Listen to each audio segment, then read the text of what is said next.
Assalamualaikum warahmatullahi wabarakatuh, anak-anak. Alhamdulillah, pada kesempatan kali ini kita bertemu kembali di pembelajaran bahasa Indonesia kelas 5, tema 1, semester 1. Pada pertemuan sebelumnya, kita telah belajar mengenal kalimat utama. Kemudian kita juga sudah belajar tentang jenis-jenis paragraf dilihat dari letak kalimat utamanya. Kemudian pertemuan berikutnya, saat itu kita juga sudah belajar bagaimana menentukan kalimat utama dan kalimat penjelas di dalam sebuah paragraf. Pada kesempatan kali ini, kita akan melanjutkan, yaitu bagaimana cara mencari sebuah ide pokok di dalam paragraf. Namun sebelumnya, mari kita mulai dengan bacaan basmalah terlebih dahulu. Bismillahirrahmanirrahim.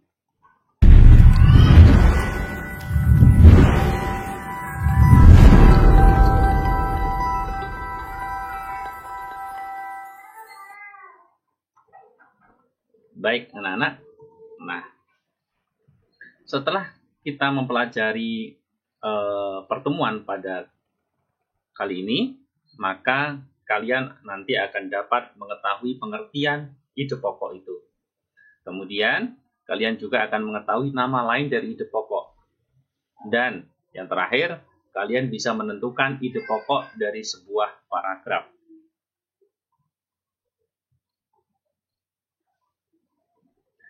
Ide pokok memiliki nama yang lainnya, seperti gagasan utama, pikiran pokok, pokok pikiran, ya, pikiran pokok, pikiran utama, gagasan pokok, dan itu semuanya adalah sama. Jadi nama lain dari ide pokok ada beberapa itu. Kemudian, ide pokok itu apa? Ide pokok adalah gagasan yang menjadi dasar sebuah paragraf. Sekali lagi, ide pokok adalah gagasan yang menjadi dasar sebuah paragraf. Ada dua kata kunci, gagasan dan dasar. Apa itu gagasan? Gagasan itu adalah ide atau pikiran. Kemudian dasar itu adalah awal atau pertama. Jadi ide atau pikiran yang menjadi dasar pertama, ya, yang menjadi awal terbentuknya sebuah paragraf.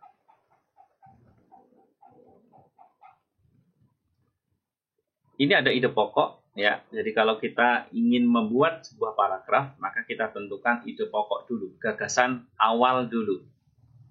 Gagasan utama, pikiran pokok. Namun di kelas 5 ini kalian akan sering menyebutnya dengan ide pokok. Setelah kita menentukan ide pokok, untuk membuat sebuah paragraf, maka kita menentukan kalimat utama. Setelah kita menentukan kalimat utama dari ide pokok yang kita tentukan tadi, kemudian kita jabarkan kalimat utama dengan menambahkan kalimat penjelas, mungkin 1 kalimat, mungkin 2 kalimat, atau mungkin 3 kalimat atau lebih. Nah, gabungan antara kalimat utama dan kalimat penjelas maka akan membentuk atau biasa kita sebut sebagai sebuah paragraf. Oke, kita lihat contohnya. Kita menentukan ide pokok. Ide pokoknya adalah sistem gerak ikan. Sistem gerak ikan. Berarti membicarakan tentang sistem gerak yang ada pada ikan. Kemudian kita tentukan dari ide pokok ini, kita buat kalimat utamanya. Menjadi, ikan memiliki sistem gerak yang unik. Nah, kita ambil uniknya. Sistem gerak ikan, kemudian kita ambil uniknya. Ikan memiliki sistem gerak yang unik. Kemudian kita jelaskan. Kalimat utama itu kita jelaskan menjadi beberapa kalimat penjelas. Uniknya apa? Unik dari sistem gerak ikan. Kita jabarkan. Sistem gerak pada ikan berbeda dengan hewan vertebrata lainnya. Ini salah satu keunikannya. Hal tersebut dikarenakan habitat ikan adalah di air. Habitat ikannya berada di air. Jadi unik. Kemudian kita kembangkan atau kita susun, kita susun kalimat utama dengan kalimat penjelas tadi menjadi sebuah paragraf. Jadi menjadi seperti ini. Ikan memiliki sistem gerak yang unik. Sistem gerak pada ikan berbeda dengan hewan vertebrata yang lain. Hal tersebut dikarenakan habitat ikan adalah di air. Ini menjadi sebuah paragraf. Sekali lagi anak-anak, jadi ide pokok kita tentukan dahulu, dan kita buat kalimat utama, kita tambah menjadi kalimat penjelas, jadilah sebuah paragraf. Jadi, hematnya adalah ide pokok berada di dalam kalimat utama. Sekali lagi, ide pokok berada di dalam kalimat utama. Jadi, kalau kita ingin mencari ide pokok, maka kita harus mencari dahulu kalimat utamanya. Sekarang kita lanjutkan. Nah, sekarang ketika ada sebuah paragraf, ya, beberapa pertemuan yang lalu kita sudah belajar bahwasanya di dalam paragraf itu terdapat satu kalimat utama. Bisa di awal, bisa di akhir, bisa di awal dan di akhir, bisa di tengah, atau bisa kita menyimpulkan sendiri. Nah, kalau ada sebuah paragraf, kalau kita ingin mencari ide pokoknya, maka kita harus menemukan apa? Menemukan kalimat utamanya terlebih dahulu. Setelah kita menemukan kalimat utamanya, maka kalimat utama itu kita cari, kita simpulkan, atau itulah di dalam kalimat utama itu ada yang namanya ide pokok.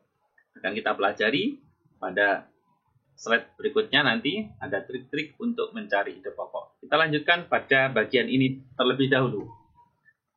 Pak diulangi, paragraf, kemudian kita cari kalimat utamanya, dan di dalam kalimat utamanya itu terdapat sebuah ide pokok. Kita lihat contohnya. Ini ada sebuah paragraf. Organ gerak manusia dan hewan terdiri dari dua macam. Ada organ gerak pasif, yakni tulang. Ada juga organ gerak aktif, yakni otot. Tulang dan otot memiliki fungsi masing-masing dalam sistem gerak manusia dan hewan. Ada berapa kalimat anak-anak? 1, 2, 3, 4. Ingat, di dalam paragraf ada satu kalimat utama.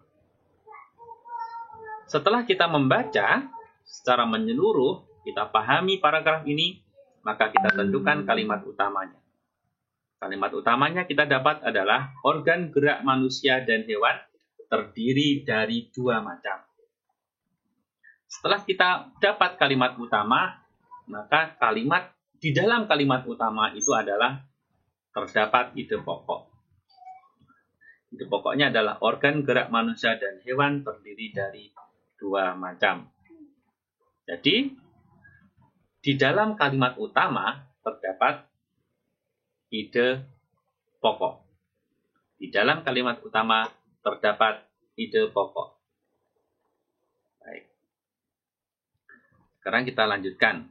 Bagaimana cara menentukan ide pokok? Berdasarkan keterangan sebelumnya, maka di dalam sebuah paragraf kita harus membaca paragraf tersebut dengan seksama. Kita pahami paragraf tersebut. Kemudian, setelah kita pahami, temukan kalimat utamanya. Nah, setelah temukan kalimat utamanya, maka ide pokok diambil langsung dari kalimat utamanya, bisa langsung diambil dari kalimat utamanya, atau mengurangi kata dalam kalimat utamanya.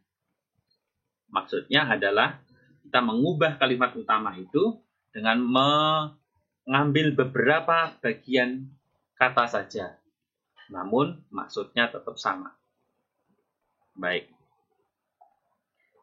Baik, anak-anak, kita coba untuk mencermati contoh yang pertama. Ini ada sebuah paragraf, ikan memiliki sistem gerak yang unik. Ini titik ya. Sistem gerak pada ikan berbeda dengan hewan vertebrata yang lain. Hal tersebut dikarenakan habitat ikan adalah di air. Kemudian, kita lihat kalimat utamanya. Kita tentukan kalimat utamanya. Kita sudah mendapatkan kalimat utamanya, ikan memiliki sistem gerak yang unik. Ini titik di sini, ya. Kemudian kita ambil. Ini kalimat utamanya. Kita sudah dapat kalimat utamanya.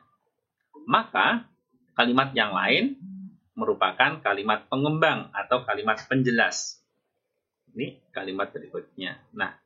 Ide pokok itu diambil dari kalimat utamanya. Jadi, kalimat utamanya sudah kita dapatkan, kemudian kita bisa menyusun ide pokoknya. Alternatif ide pokok yang bisa kita susun adalah sistem gerak ikan. Bisa juga sistem gerak ikan yang unik. Atau ikan memiliki sistem gerak unik. Atau bisa juga sistem gerak unik pada ikan. Sekali lagi, ide pokok diambil dari kalimat utama. Baik. Kita perhatikan contoh yang kedua. Tanpa organ gerak, manusia tidak akan bisa melakukan gerakan apa-apa. Satu kalimat. Manusia tidak akan bisa melakukan aktivitas sehari-hari. Hal tersebut dikarenakan organ gerak adalah sistem yang meneruskan perintah dari otak dalam mengendalikan gerakan-gerakan. Baik gerakan-gerakan spontan karena adanya rangsangan dari luar maupun gerakan-gerakan terencana. Baik, kita baca ini, kemudian kita tentukan kalimat utamanya. Kalimat utamanya yang mana, anak-anak? Betul. Jadi kalimat utamanya adalah yang di awal ini. Tanpa organ gerak, manusia tidak akan bisa melakukan gerakan apa-apa. Kalimat utamanya. Maka dua kalimat berikutnya adalah kalimat pengembang. Untuk mencari ide pokok, diambil dari kalimat utama. Kita bisa mengambil kalimat utama langsung atau bisa mengubahnya. Jadi alternatif ide pokoknya adalah tanpa organ gerak, manusia tidak akan bisa melakukan gerakan apa-apa. Ini sama persis dengan kalimat utama. Atau kita bisa rubah, tanpa organ gerak, manusia tidak akan bisa bergerak. Atau bisa juga, manusia tidak bisa melakukan gerakan tanpa organ gerak. Baik anak-anak, ini contoh yang kedua. Alhamdulillah, kita sudah membuat dua contoh dan membahasnya. Alhamdulillah, hari ini kalian sudah dapat satu, mengetahui pengertian ide pokok. Yang kedua, mengetahui nama lain ide pokok. Dan yang ketiga, menentukan ide pokok dari sebuah paragraf. Bagaimana? Alhamdulillah. Baik, pertemuan pada kali ini kita cukupkan. Kita baca hamdalah. Alhamdulillahirabbil alamin. Pesan Pak Dwi, tetap jaga kesehatan. Kita lawan corona bersama. Bila tidak begitu penting keluar rumah, maka tetap di dalam rumah saja. Baik, assalamualaikum warahmatullahi wabarakatuh.